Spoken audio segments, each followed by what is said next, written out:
Dennis, thank God आप क्या घर हुआ पर तुम्हें? मुझे लगा था कि शाम से पहले तुम घर नहीं आओगी।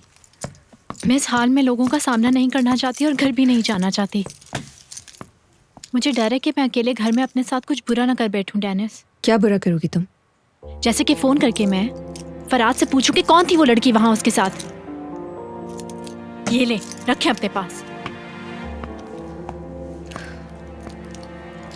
क्या उसके घर कोई और लड़की भी है? मैरी की कॉल आई थी। उसने मुझे बताया कि फराज के साथ एक लड़की थी और उसने मैरी को कहा कि कल तक घर मत आना। ओह,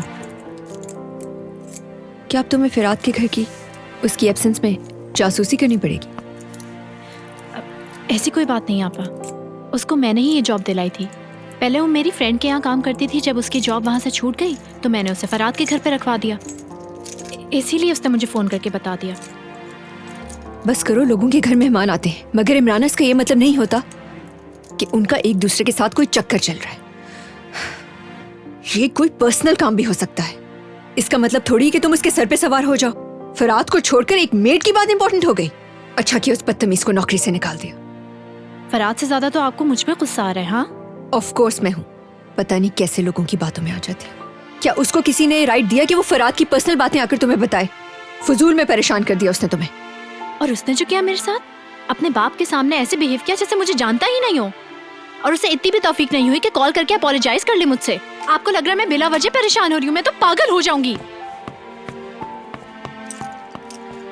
लड़कियों, ये क्या हो रहा है? तुम दोबारा क्यों चीख चिल्ला रही हो? बहुत हो चुका, अब और बर्दाश्त नहीं कर सकती मैं। हमें किसी भी हाल में इन दोनों का पैचअप करवाना ही होगा। सुनो, कल इमराना की बर्थडे है, ठीक है? इमराना तो होगी यहाँ। हम यूं करेंगे कि फिराद को भी इनवाइट कर लेंगे। देखा, बस इतनी सी तो बात थी, मुझसे कोई नहीं। चलो ठीक है ना? अच्छा, उनको जरा तुम फ्रिज में रख देना, बकरी की चापें ही। और मेरे लिए कॉफी भी बना दो, मैं बहुत थक गया हूँ।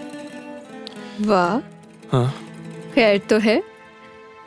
जब से प्रपोज किए बड़े मैन ऑफ द हाउस बन गए हो। हाँ, बल्कि मैंने कुछ पैसे भी कमाए। कितनी पेंटिंग सेल की? हाँ, उस सरमत करियाल को मैंने अपनी 3 पेंटिंग सेल की। सरमत करे? उसने अपना आदमी भेजा था मेरे पास। 5 ग्रैंड की एक बेची है मैंने। कम से कम तुम्हारा कर्ज तो अदा कर ही सकता हूँ। पैसे किससे मांगे? दिमाग तो नहीं खराब हो गया तुम्हारा? कैन वो अपने पैसे वापस लो तुम। देखो, मैं नहीं चाहता कि तुम मेरे पैसे की वजह से मुझसे शादी करो। और हाँ, ये सब मैं तुम्हारे लिए लाया हूँ और मेरे लिए अब जल्दी से कॉफी बना के लाओ, वरना क्या फायदा तुमसे शादी करने का। तुम्हें ये कर्जा वक्त पर उतार देना चाहिए था। क्या चालाकी दिखा रहे हो? हमने महीनों लाखों और करोड़ों कमाए हैं, तो फिर क्या मसला है तुम्हारे साथ? तुम कर्ज नहीं उतार पा रहे हो? क्या पैसे नहीं है? नहीं सर, हमारे पास बहुत पैसे हैं। तो फिर फरहाद अपना इस्तीफा बैंक वालों को क्यों दे रहा है? हाँ, अब ये ना बोलना कि तुम जानबूझकर कर रहे हो ये सब। फिर तुम जिंदा वापस नहीं जा सकोगे यहाँ से। इसी चीज का हकदार है आपका बेटा। ये तुम क्या बकवास कर रहे हो? वो इसी काबिल है। वो वहाँ सालों से मेहनत कर रहा है, इसीलिए तरक्की कर रहा है। आखिर तुम उसके पीछे क्यों पड़े हो? उसे मुश्किल में क्यों डालते हो? उसके लिए नई नई मुसीबतें क्यों खड़ी कर रहे हो? और हाँ, एक बात और, मैंने सुना है कि फरहाद को गोली मारने में तुम्हारा ही हाथ है।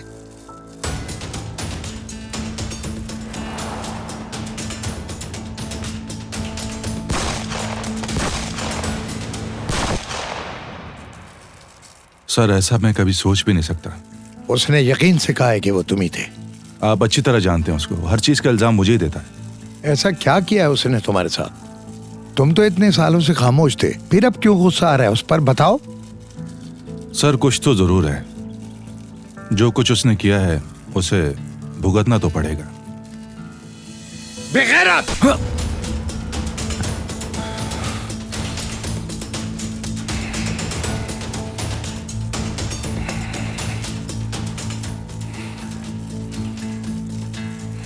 वो दोबारा उस लड़की के पीछे पड़ गया है। वो आजकल एक साथ बहुत घूमते फिरते हैं। शुक्र है उसे मैंने नहीं मारा। किस लड़की की बात कर रहे हो?